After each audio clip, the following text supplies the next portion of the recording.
Continuamos con el curso de Geopolítica. Estamos en el tema 4, Género, Feminismo y Desarrollo. Esta parte segunda. Tercera ola del feminismo. Igual que en la segunda ola, en esta ola del feminismo conviven principalmente dos corrientes que compartieron por etapas el protagonismo político. Se inició con el feminismo liberal, pero fue el feminismo radical el que finalmente representó las teorías y demandas feministas de esta etapa. Este periodo histórico del feminismo se inicia en la segunda mitad del siglo XX. Una de las obras pioneras en este inicio fue El segundo sexo, publicado en 1949 en Francia por Simone de Beauvoir. En esta obra, la autora, aun sin considerarse inicialmente feminista ni prever la importancia que ésta tendrá para el feminismo, aún en nuestros días, expone una idea fundamental: la feminidad es construida, no es natural. O dicho de otro modo, no se nace mujer, se llega a serlo. Feminismo liberal. Pocos años después, en 1936, Betty Friedan publica en Estados Unidos La mística de la feminidad, donde se desarrolla toda una teoría de lo que en aquel momento se denominó el problema que no tiene nombre. Tras la Segunda Guerra Mundial, el movimiento feminista descendió notablemente. Las mujeres, tras ocupar los puestos de los hombres en el sistema de producción, se vieron obligadas a volver al hogar para ocupar su rol de esposa y madre, impulsadas en gran medida por el discurso sociocultural promovido por los poderes públicos. En este contexto social, Friedan identifica aquello que no tiene nombre, como la frustración que las mujeres sufrían al cumplir este papel enfocado en su totalidad a la esfera reproductiva y doméstica, sin acceder a su propio desarrollo como persona con autonomía e identidad propia. Esta obra conforma un texto clave para la teoría feminista y fue una de las impulsoras de esta ola. Su importancia radica en que hizo un mal colectivo de lo que antes fue una situación personal e individualizada, generando así una conciencia de opresión común. Y nace entonces el feminismo liberal, en palabra de Nuria Varela, que dice: esta corriente del feminismo se caracteriza por definir la situación de las mujeres como una desigualdad y no una opresión o una explotación. Las liberales defendieron el problema principal de las mujeres como la exclusión de la esfera pública y propugnaron reformas relacionadas con la inclusión de las mismas en el mercado laboral. Feminismo radical. Los años 60 también fueron tiempos de gran agitación política y de un fuerte movimiento contracultural. Aunque el movimiento feminista, igual que el antirracista, pacifista y antiimperialista, configuraron una nueva izquierda, también en este contexto social y político las demandas de las mujeres quedaron relegadas a un nivel de menor importancia. Otra vez más, no entraron en el debate político del momento y en este sentido las mujeres feministas radicales constituyeron el movimiento de liberación de la mujer.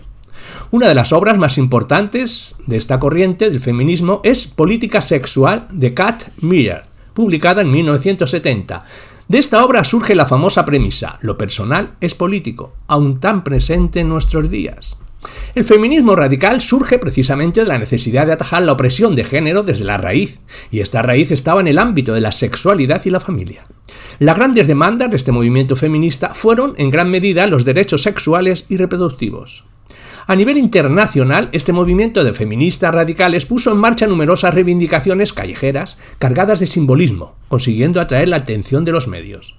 En estos actos reivindicaban aspectos como la cosificación del cuerpo femenino, la invisibilización de las mujeres o el derecho a ocupar el espacio público sin correr peligro, y conformaron así una forma muy propia de hacer incidencia política. A partir de estos actos performativos conseguían visibilizar y llevar a la esfera pública todas aquellas opresiones de las mujeres que consideraban naturales o pertenecían al ámbito de lo normalizado. Otra de las grandes aportaciones del feminismo radical fueron los denominados grupos de autoconciencia que se desarrollaron tanto en Occidente como en América Latina. Estos configuraban espacios de mujeres donde éstas legitimaban sus propias voces y demandas, fortaleciendo su autoestima y promoviendo el empoderamiento personal y colectivo. Fueron considerados como una nueva forma de organización política. Pues en estos espacios, las mujeres reinterpretaban en términos políticos su propia vida como antesala a la transformación de la misma. A partir de aquí, la experiencia personal tomó gran relevancia como elemento del análisis social. Es importante apuntar cómo en esta ola aparece lo que entonces se denominó feminismo cultural y fue dando lugar a lo que hoy conocemos como feminismo de la diferencia. Esta corriente reinsifica la diferencia entre sexos como una oportunidad de crear una identidad femenina propia y huye de la referencia masculina. Fue una corriente que tuvo bastante aceptación en países como Italia, donde autoras como Carla Lonzi publicó la obra Escupamos sobre Hegel. En esta obra, Lonzi argumenta que la igualdad es un principio jurídico, mientras la diferencia es una realidad existencial. Esta corriente del feminismo enfoca gran parte de su acción política en la producción cultural femenina, reivindicando nuevos códigos propios de expresión artística. Hablemos ahora de la cuarta ola del feminismo. A partir de los años 80, el feminismo sufre un proceso interno de ruptura de postulados y crisis del discurso. A raíz del feminismo radical se abre la puerta a múltiples enfoques y corrientes, muchas veces contradictorias entre sí. En este sentido ya no podemos hablar de feminismo como uno único, sino de feminismos en plural. Coincidente con la popularización a principios de esta misma década del concepto de posmodernismo y su alianza con el feminismo, surge lo que hoy se denomina posfeminismo. El posfeminismo ha aportado al menos dos elementos importantes. Por un lado, la interseccionalidad, término que acuña Kimberlé Crenshaw en el año 89 y viene a referir que los sistemas de opresión, dominación y discriminación no actúan de manera independiente, sino que están interrelacionados y suponen identidades sociales solapadas. Y por otro lado, la heteronormatividad popularizada por Michael Warner en 1991, quien cuestiona la heterosexualidad y la expone como una práctica política que impuesta socialmente legítima el orden patriarcal. Otro aspecto importante a destacar de la corriente posfeminista es el cuestionamiento del propio sujeto político. El sujeto político del feminismo ya no son solo las mujeres. Empieza a incluirse otros grupos y colectivos anteriormente invisibilizados, que igualmente se consideran oprimidos por las relaciones de poder patriarcales. A partir de estos nuevos marcos teóricos surgen las distintas corrientes feministas que actualmente coexisten y a continuación describiremos. Nos centraremos especialmente en la teoría queer y el feminismo postcolonial. Teoría queer. Javier Sáez, en 2017, nos explica cómo el término queer configura un insulto que en la lengua inglesa se refiere a la homosexualidad en términos de rarito, boyera o maricón. Este término se acuña para integrar no solo la realidad de los varones homosexuales, blancos y de clase media, sino, como describe el autor, toda la diversidad de sexualidades minoritarias articuladas con posiciones de raza, clase, edad, enfermedad, migración o pobreza. Pero actualmente el elemento más importante de la teoría queer populariza mayormente por Judith Butler con su obra El género en disputa, publicada en 1990, lo que configura el hecho de cuestionar el binarismo de sexo como un aspecto no biológico, sino construido socialmente. Judith Butler expone el sexo, que no nos referimos al género sino al sexo, también como una construcción social generada a partir de la repetición de actos intencionados o bien asumidos socialmente de manera inconsciente. Para la teoría queer, los sexos constituidos de manera binaria intencionalmente para ejercer poder social no se sitúan en el plano de la biología, sino en el ámbito de lo performativo. A partir del cuerpo performático se construyen los sexos, es decir, a partir de cómo vestimos, cómo nos sentamos o cómo expresamos, nos configuramos como hombres o como mujeres.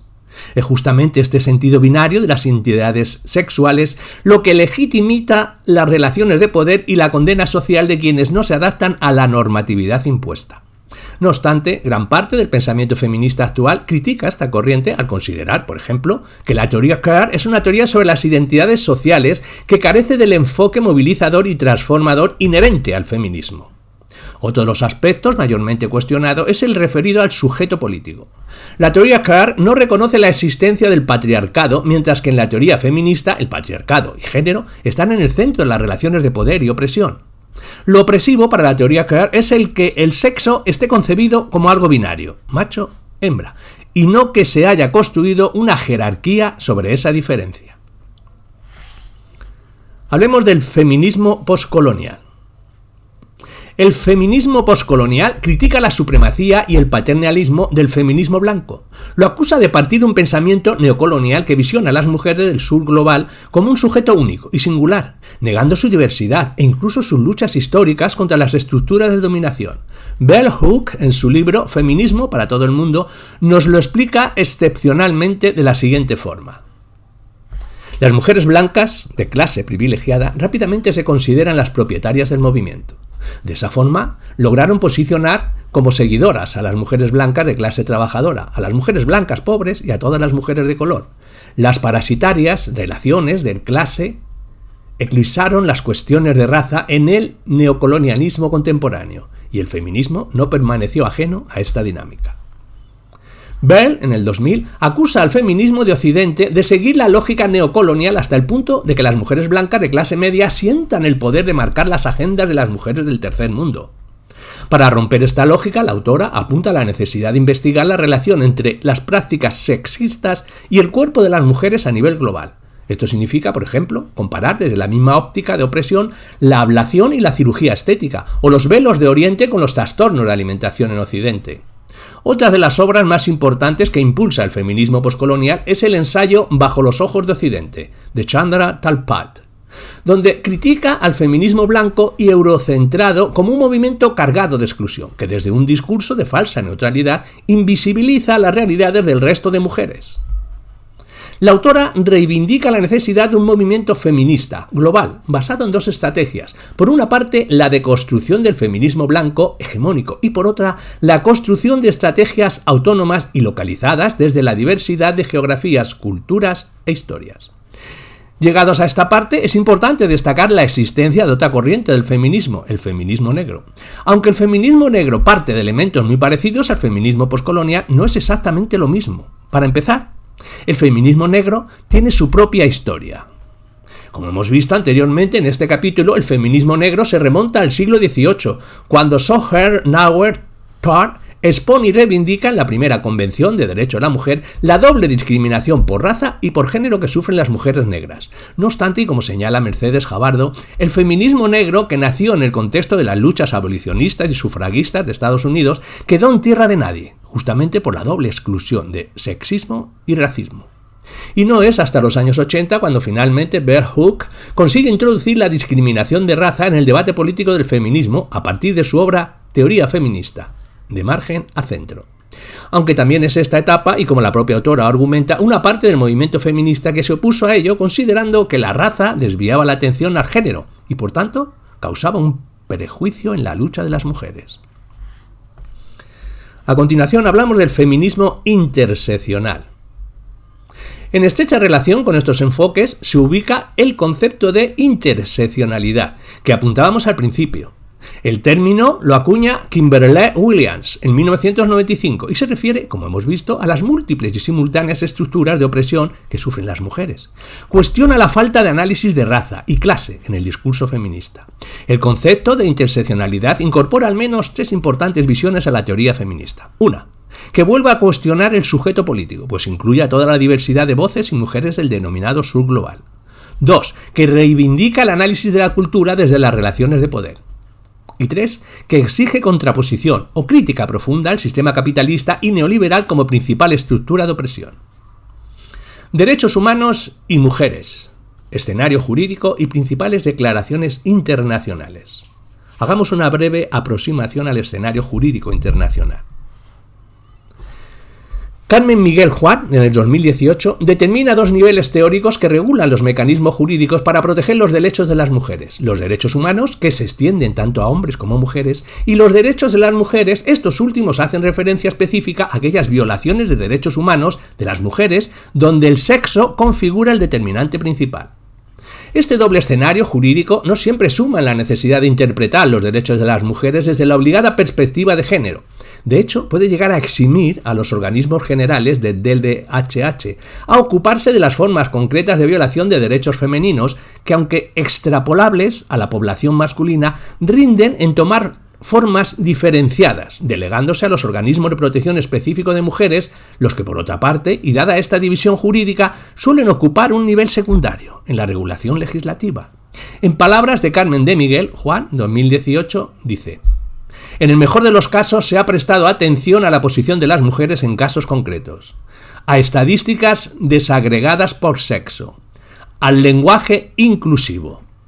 Pero ha habido pocos intentos por entender cómo los estereotipos basados en el sexo, los roles de género y las relaciones de poder pueden afectar a un derecho humano fundamental. De Miguel determina algunos de los aspectos que alimentan el sesgo androcéntrico del derecho internacional de los derechos humanos. En este capítulo nos vamos a centrar principalmente en dos. En la escasa presencia de mujeres dentro del Sistema Internacional de Protección del DDHH en Naciones Unidas y la dicotomía público-privado de las limitaciones conceptuales. En primer término, la escasa presencia de mujeres, decimos que, aunque ya en 1995 la Plataforma de Acción de Beijing exigió a los estados que al menos el 50% de los puestos de trabajo que implican toma de decisiones en el sistema de protección de Naciones Unidas fueran ocupados por mujeres para el año 2000, actualmente se observa que solo entre un 20 y un 30 de estas posiciones están ocupadas por mujeres. Esta falta de representación femenina hace que las demandas, perspectivas y experiencias vividas por la mitad masculina de la población continúen representando al total de la humanidad desde un enfoque de falta neutralidad, mientras que la de las mujeres continúa en el ámbito de especificidad. En la dicotomía público-privada y las limitaciones conceptuales, hemos de decir que esta división de ámbitos vitales, esfera pública y privada, continúa estando muy presente en la conceptualización jurídica, determinando, por ejemplo, qué ámbitos deben estar regulados por el derecho y qué ámbitos configura la esfera privada del individuo, y por ende, no deben estar intervenidos por el Estado. En este sentido, esta división de los ámbitos público-privado deja desprotegida jurídicamente a la esfera de la realidad, donde principalmente siguen estando las mujeres, y por tanto donde sufren las mayores opresiones por la desigualdad de género, como hemos apuntado ya en el marco de la tercera ola del feminismo. Carmen de Miguel Juan, 2018, apunta en este sentido, por ejemplo, al trabajo reproductivo y de los cuidados. Al no estar remunerado ni reconocido formalmente como parte del sistema económico que mantienen los estados, pues no contempla la desigualdad de poderes y roles patriarcales que en él se establecen. De igual modo, destaca el ámbito cultural y religioso. Este se inserta igualmente en la esfera de la intimidad personal y por tanto fuera del control político, siendo justamente uno de los principales ámbitos que inciden directamente contra la integridad y las libertades básicas de las mujeres. A continuación hablemos de las principales convenciones internacionales para los derechos de las mujeres. La Declaración sobre la Eliminación de todas las formas de discriminación contra la mujer, la CEDAW. La Asamblea Nacional de Naciones Unidas, que promulga en 1979 la Declaración sobre la Eliminación de todas las formas de discriminación contra la mujer, la CEDAW. Esta declaración conforma el instrumento internacional más importante para la protección de los derechos de las mujeres. Aunque anteriormente ya existió en la década de los 50, la Convención de Derechos Políticos de la Mujer consigue ampliar los derechos que ya se establecieron en esta anterior convención y cuenta con un nuevo componente importante: es vinculante. De esta manera, el artículo 17 de la CEDAW determina la constitución de un comité para vigilar y velar por la aplicación de las medidas que cada Estado desarrolla para su cumplimiento, lo que tomaría mayor efectividad a partir de la Declaración Beijing, que describiremos a continuación. No obstante, aunque todos los estados que la ratifican siguen estando obligados a presentar informes en cuanto a las medidas adoptadas, muchos de ellos no lo presentan y todavía actualmente no existen consecuencias jurídicas al respecto. La CEDAW configura así una declaración destinada a conseguir la igualdad de género en todas las esferas, resaltando los derechos económicos, sociales, civiles y políticos de las mujeres. Concreta 14 ámbitos de acción que deben ser abordados con medidas concretas por los estados adheridos para contribuir a eliminar las discriminaciones contra las mujeres.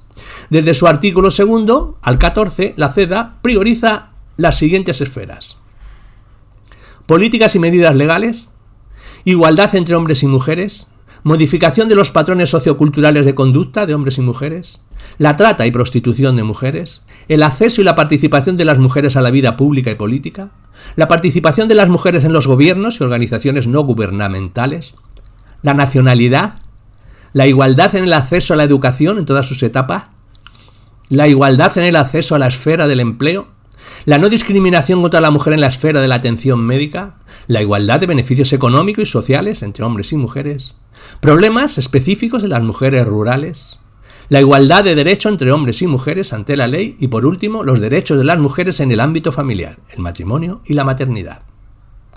Entre los elementos más importantes que aporta la CEDAW, podemos destacar, para empezar, que es un tratado que versa no solo sobre los derechos de las mujeres en la vida pública, sino que abarca también el ámbito privado. Contempla aspectos como la familia y el matrimonio, y fue un tratado pionero en reconocer los derechos reproductivos de las mujeres desde el enfoque de la planificación familiar. Otro aspecto importante de la declaración lo configura el hecho de abordar la igualdad formal de hombres y mujeres ante la ley, incidiendo también los ámbitos culturales y religiosos como esferas a regular jurídicamente, y la igualdad real, promoviendo medidas concretas de apoyo público y acciones positivas temporales para neutralizar la discriminación femenina de partida. Por último, señalar que la CEDAW apunta en sus recomendaciones la necesidad de dar respuesta a la violencia contra las mujeres, lo que hace que ésta pase de ámbito privado a esfera pública. La cuarta conferencia mundial sobre la mujer en Beijing. Esta conferencia, celebrada en 1995, aprueba una declaración muy relacionada con la anterior, la CEDAW, y establece una plataforma de acción con objetivos estratégicos y medidas concretas para alcanzar en el año 2000. Aunque la mayor parte de ellas a fecha de hoy no están cumplidas, la Declaración de Beijing continúa siendo la principal hoja de ruta a nivel de política internacional para la igualdad de género y los derechos humanos de niñas y mujeres. En el foro de organizaciones de esta convención participaron 30.000 personas que compartieron un espacio de intercambio y retroalimentación en materia de experiencias y líneas de actuación en pro a la igualdad de género y los derechos de las mujeres. 189 gobiernos acordaron su compromiso. Anterior a la Declaración de Beijing, se desarrollaron otras importantes convenciones internacionales que conformaron el campo de cultivo que luego le hicieron posible. Nos referimos a las conferencias de Ciudad de México, en 1975, Copenhague, en 1980, y Nairobi, en 1985. Todas ellas hicieron posible la generación de espacios donde activistas, profesionales e investigadoras pudieron debatir y consensuar líneas prioritarias.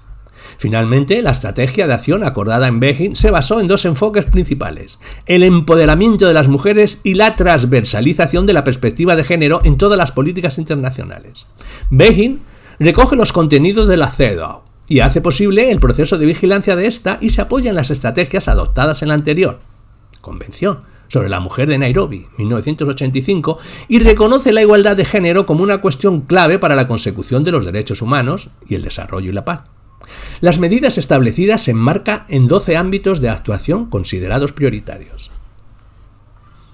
Nombrémoslos: la mujer y la pobreza, educación y capacitación de la mujer y la salud, la violencia contra la mujer y los conflictos armados, la mujer y la economía, la mujer y el ejercicio del poder y la adopción de decisiones, mecanismos institucionales para el adelanto de la mujer, los derechos humanos de la mujer y los medios de difusión, la mujer y el medio ambiente, y por último, la niña.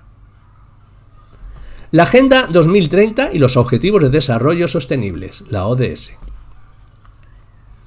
Anterior a los ODS, contábamos con la ODM, Objetivos de Desarrollo del Milenio. Los ODM serán 8 objetivos acordados por Naciones Unidas mediante la Cumbre del Milenio celebrada en el año 2000.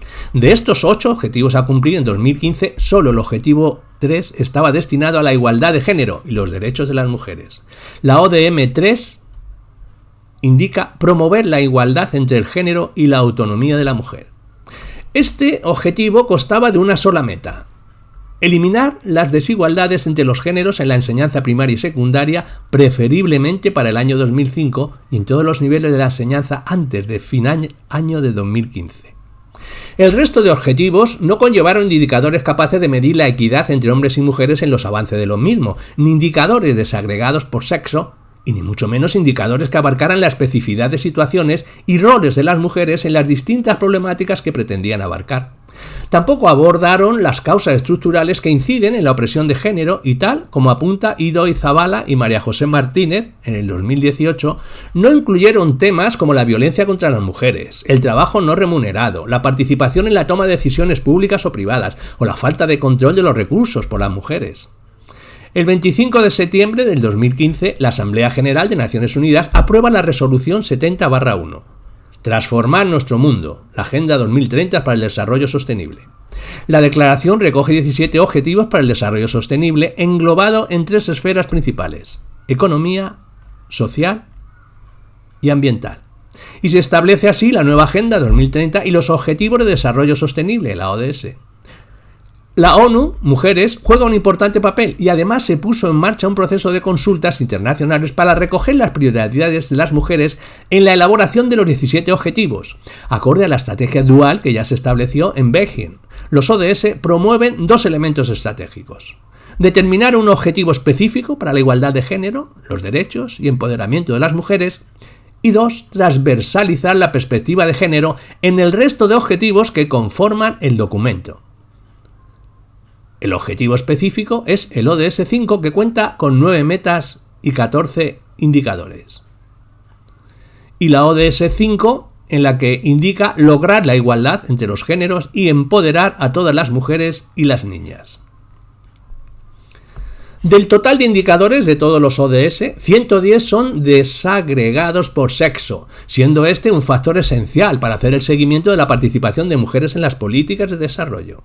53 son relevantes para la igualdad de género y están destinados a identificar, producir y difundir información sobre las realidades de las vidas de las mujeres y los hombres, siendo 14 de ellos específicos del ODS 5. A diferencia de los ODM, los ODS mantienen un enfoque más integrador entre todos sus objetivos, tomando la vinculación entre estos como un elemento de efectividad para alcanzar su cumplimiento.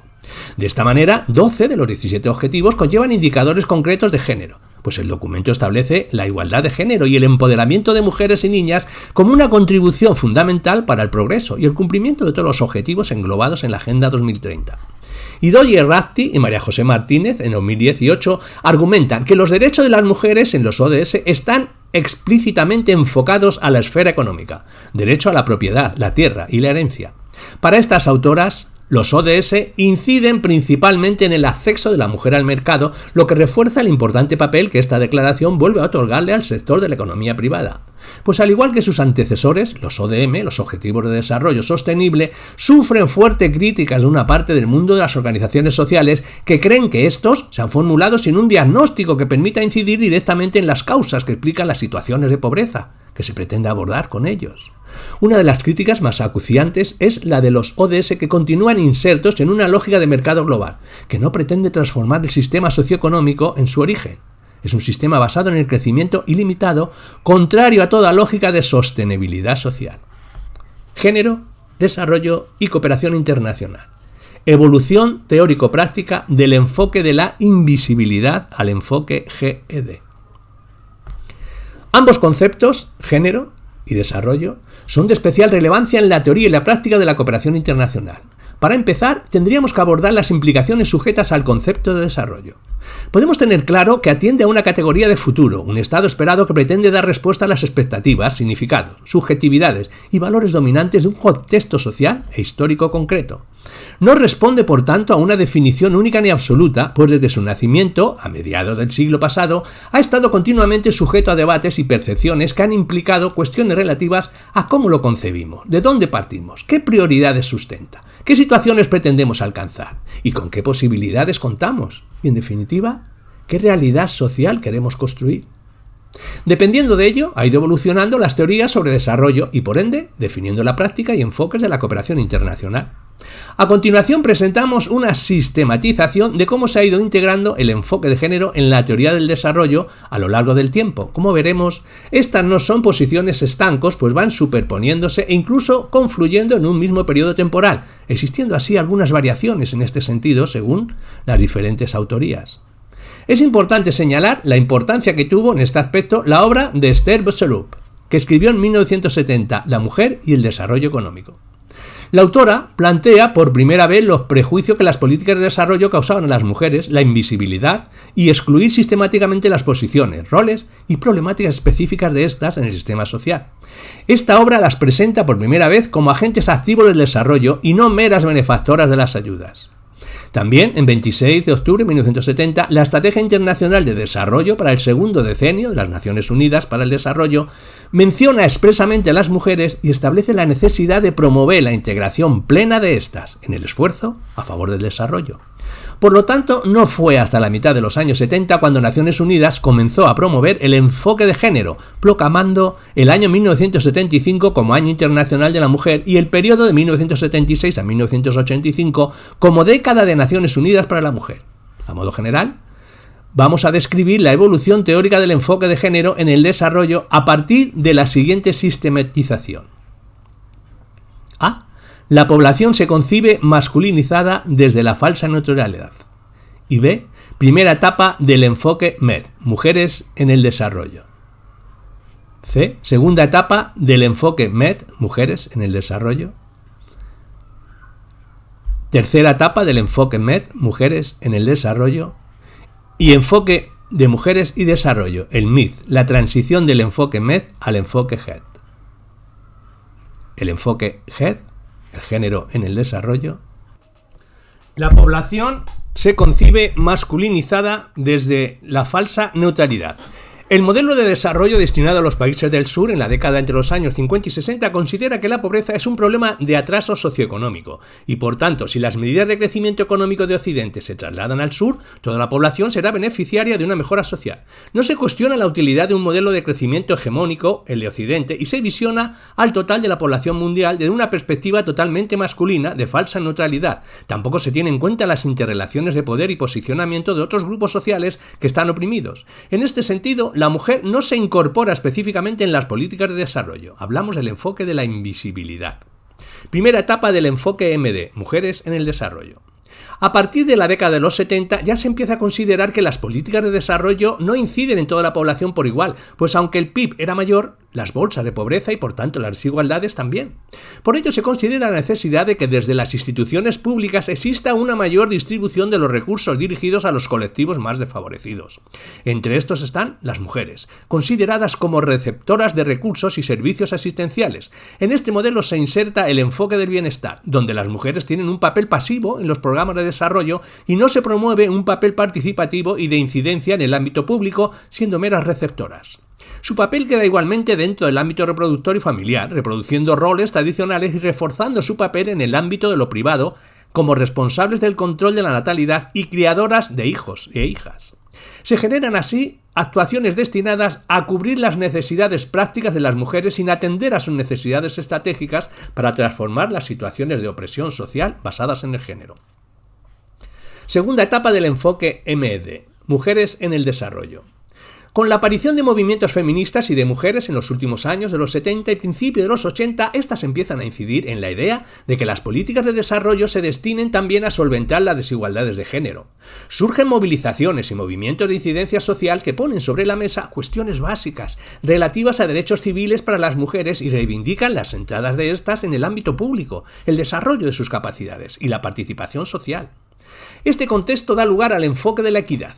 Este enfoque pretende integrar a las mujeres en el proceso de desarrollo no solo atendiendo a sus necesidades prácticas, sino también a sus necesidades estratégicas, es decir, a las transformaciones de aquellos factores que la mantienen en una posición social de desventaja, atendiendo a elementos como la división sexual del trabajo. Tras diversas críticas por parte de los gobiernos receptores con un claro tinte de resistencia que argumentan la alteración de la identidad cultural y anteponen la prioridad de cubrir las necesidades más básicas, y aparece también en este periodo el enfoque de la antipobreza. Este enfoque no atiende a la división sexual de trabajo y enfoca la pobreza de las mujeres a la falta de ingresos y la discriminación en el mercado laboral. La ayuda se destina principalmente a incluir a las mujeres en el trabajo remunerado, a fin de aumentar sus ingresos y mejorar la situación de las familias. Reproduce los roles tradicionales y los trabajos remunerados destinados a las mujeres que tienden a ser informales y precarios.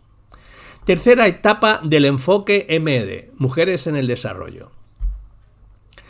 Con la aparición de la deuda externa y los ajustes estructurales promovidos por el FMI y el Banco Mundial en los años 80 y 90, las mujeres empiezan a considerarse como piezas fundamentales para el mantenimiento de un sistema económico neoliberal, como fuerza de trabajo no remunerada con capacidad de soportar todo el gasto en bienestar y cuidados no asumido por los estados. La inclusión de las mujeres en las políticas de desarrollo tiene entonces un enfoque totalmente utilitarista para la lógica de un sistema capitalista, pues supone mano de obra muy barata para el mercado y gratuita para los gobiernos en relación al gasto social. Entendiendo que la mitad de los recursos humanos de la población estaban siendo desaprovechados, el Banco Mundial afirmó que invertir en las mujeres puede ser una ruta rentable hacia la eficiencia económica. Bajo este escenario surge el enfoque de la eficiencia. Este enfoque apunta a la riqueza económica como única cura al problema de desigualdad de género y vulneración de las mujeres. Enfoque Mujeres y Desarrollos, el MID. Transición del enfoque MED al enfoque GED. En 1980 se celebra en Copenhague la Conferencia Mundial de la Década de las Naciones Unidas para la Mujer, para evaluar los avances alcanzados y marcar las líneas de acción de cara a los próximos 5 años. En esta conferencia se abordan 2 aspectos importantes. El primero de ellos consiste en la tensión ocasionada entre las mujeres del norte y del sur, mientras que para las mujeres de los países industrializados el principal foco de la desigualdad de género estaba en la división sexual del trabajo. Para las mujeres de los países en vías de desarrollo, el principal problema lo conformaba la pobreza y el subdesarrollo originado por el colonialismo, el imperialismo y las relaciones económicas injustas que de ello se derivan.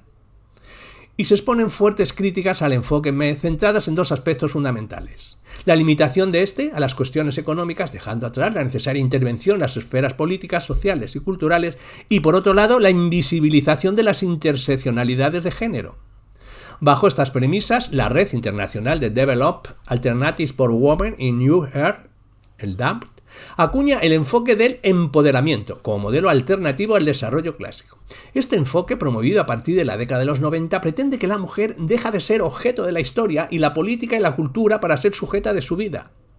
Es decir, dejar de ser la mitad sometida y dependiente del mundo y pasar a ser protagonistas con equivalencia de género tanto en la sociedad como en la cultura, la política, la economía y la democracia.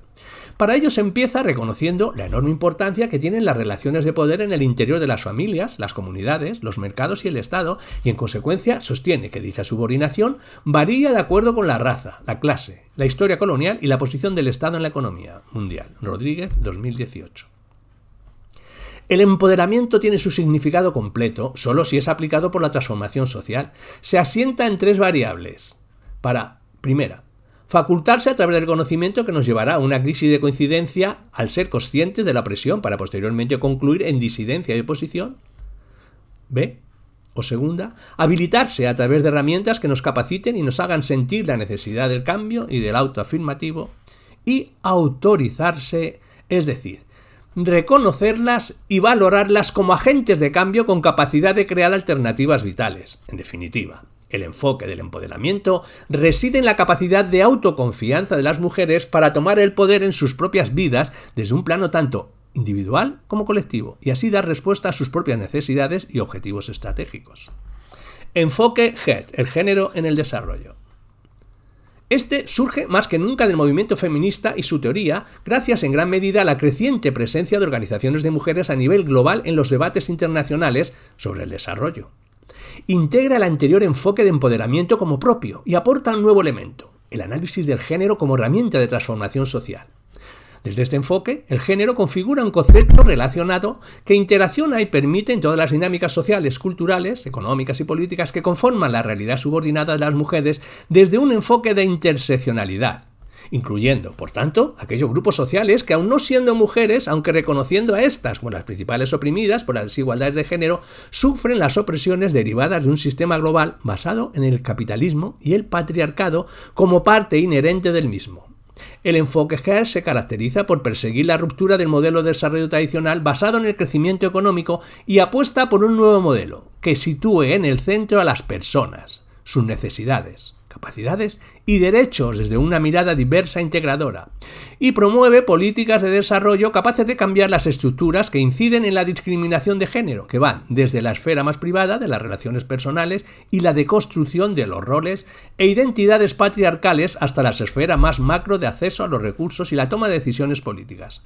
De esta manera, podríamos concluir que el enfoque GED se centra en 2 componentes: el empoderamiento de las mujeres y la integración del análisis de género en todas las fases de las políticas públicas, decisiones y agendas políticas.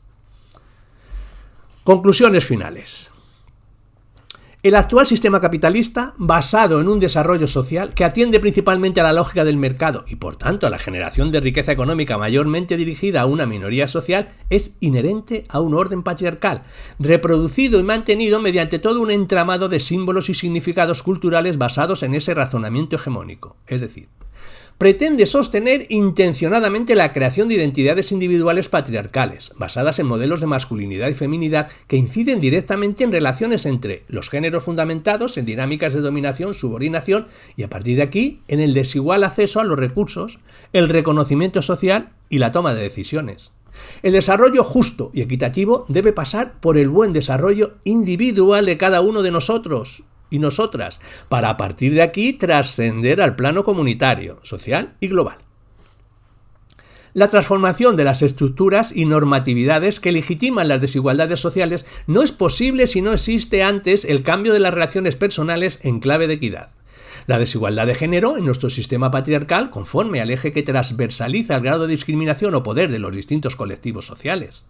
Y es por ello de vital importancia empezar a promover un modelo de desarrollo comunitario, que rompa con las premisas patriarcales, que por ejemplo desestima e invisibiliza la importancia del trabajo reproductivo y la esfera de los cuidados, desarrollado culturalmente por las mujeres, jerarquizando así las relaciones de poder y el posicionamiento entre los géneros en el denominado ámbito público. Es necesario empezar a concebir y a partir de aquí construir, mediante procesos políticos intencionados, un modelo de desarrollo inclusivo que ponga en el centro el bienestar de las personas, la promoción de relaciones equitativas basadas en el buen trato y la no violencia entre géneros. Tales retos sociales no son verdaderamente alcanzables sin una mirada feminista que nos permita atender a un aspecto clave de la desigualdad social presente en nuestros días. Y en nuestra realidad cotidiana, la subordinación de las mujeres.